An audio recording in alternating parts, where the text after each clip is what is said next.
Thanks, Mike. It's good to be here. Flew in on the red eye last night after a whirlwind trip, so if I doze off, just kick the podium or something. But it is a very important moment. It is a moment of, I would call, national consternation. We're teetering on the precipice of a disaster, in case you haven't been watching CNN, and one of unprecedented urgency.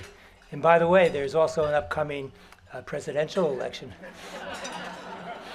Our biomedical research enterprise, which underpins the health of our nation and much of the world, is in dire need of a substantial transfusion to meet the great medical needs of our times, from Ebola to Zika, cancer to Alzheimer's, diabetes to congestive failure.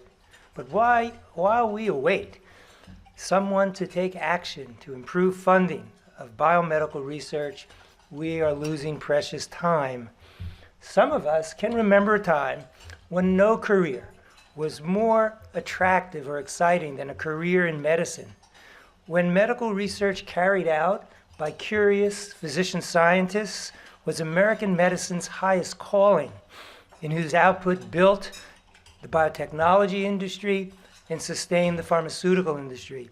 Yet somewhere along the way, it seems that we've lost our way. The time is ripe to renew our commitment to this endeavor. Today, the pace of scientific discovery boggles the mind, from a time when cloning and sequencing a single gene could take months to years, to today, when decoding the entire human genome can be accomplished in a day. And some new technologies will have it done on a chip that you can actually insert into your PC to get the readout. A time when our ability to translate scientific discoveries to benefits for patients is breathtaking. Today, most of us can know all the diseases to which we are susceptible. We can measure our risk and monitor our progression down a pathway to illness. I hate to say it, but all of us are incubating some awful disease. At each step along this journey, there will be unimagined opportunities to develop solutions that will interrupt the disease-causing process. And this interruption of a disease-causing process will shape the future of healthcare. The unprecedented pace of change threatens to cloud our ability to appreciate or fully envision what the future of healthcare will bring. So what J&J did this year, we convened a diverse group of talented people from across our sectors to envision Healthcare 2030 and to begin to understand what we would have to do today to make that vision for tomorrow a reality. The output was astonishing. We concluded that today our cars get better healthcare than do we, where our automobiles are embedded with numerous sensors that monitor the function of each component part. And when a car rolls off the assembly line, its normal specifications are known. And if there's a discursion, the check engine light illuminates. And I don't know about you, it's so annoying. You have to do something.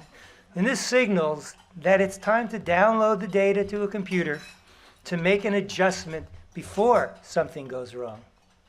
By 2030, we'll begin to resemble our cars. We too will be embedded with wearables, implantables, all sorts of sensors that will know our specifications when we roll off the assembly line. The women at J&J hate it when I say that, by the way. And our check engine light will illuminate if we fall out of spec.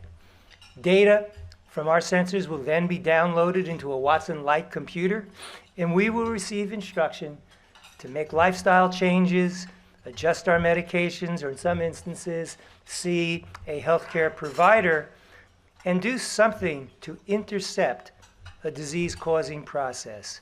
So in this future state, we'll move from managing disease to preventing diseases before they occur. We have termed this future state immorbidity, living a life free of disease and knowing it. We've embarked on a journey of substantial change. We're discovering and developing drugs that treat the manifestations of disease will no longer be acceptable. We'll evolve to predicting and preempting a disease before illness ever occurs. And if that fails, We should concentrate on nothing short but curing a disease, for that's how we envision, one disease at a time, a world without disease. This fits nicely into the values of the J&J Credo, where our first responsibility is to the customers who use our products. No patients want a disease so they can be treated. Let me give you an example. I had the privilege of taking care of oncology patients for almost 30 years. Not once did I hear, "Dr. Hait, I am so glad that I've been diagnosed with cancer so you can treat me." Instead, I more often heard, "I never smoked, I never drank. What could I have done to prevent this awful thing from happening?" Last spring, my 15-year-old daughter came home from boarding school and asked me what I was working on. When I said, "A world without disease," she responded without hesitation, "Well, that's impossible." So I sat down with her to share this piece of history.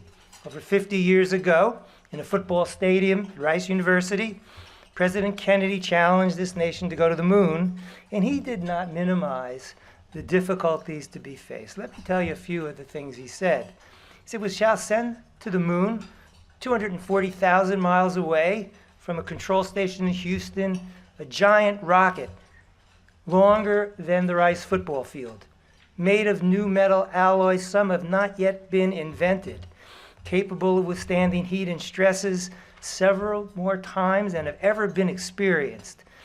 These pieces will be fitted together with a precision better than the finest Swiss watch, carrying all the equipment needed for propulsion, guidance, control, communication, food, and survival. On an untried mission to an unknown celestial body, then return it safely to Earth, re-entering the atmosphere at speeds greater than 25,000 miles per hour, causing heat about half the temperature of the sun, and do it before this decade is out." He knew that some would feel that this adventure would be impossible, that we should keep our feet firmly on the ground, do what we know how to do, and do it over and over again. On July 16th, 1969, that giant rocket, Apollo 19, was launched from Cape Canaveral, and on July 20th, Neil Armstrong set foot on the moon. What drove the space mission was not scientific curiosity alone, but also the threat of Soviet domination of space for military advantage. Today, we in biomedical research also face existential threats. Some of our nation's leaders fail to get it, fail to see the importance of investing adequately in our research institutions, where the fundamental discoveries that underpin products that improve human health are made. Our biopharmaceutical model is probably also not sustainable. To bring a single drug to market today requires an investment of almost $2 billion. Prices that society is willing to pay for our products are decreasing, and in some cases decreasing to the point where the enterprise may no longer be viable. Competition is intense, regulatory hurdles are high, and our industry is ripe for disruption. Yet most companies continue down the same road, hoping to slip one more in under the finish line before the proverbial other shoe falls and price controls are forced on us. And yet, we believe that great companies like Janssen & Johnson will be around forever. But other well-known companies have felt the same way, and they are gone. So we can strive to do great things. We can choose to prevent, intercept, and cure. We can choose the extraordinary over the ordinary. We can think differently. We can attempt to create a world without disease. And to overcome resistance to change, we recall the words of our company's founder, Dr. Paul Janssen, who said, "The human mind is like a parachute. It works best when open." Let me conclude by thanking Research America for inviting me today. It's our honor to be hosting this luncheon, and for this organization's tireless efforts to ensure, through research funding, a healthier future for us all. Thank you.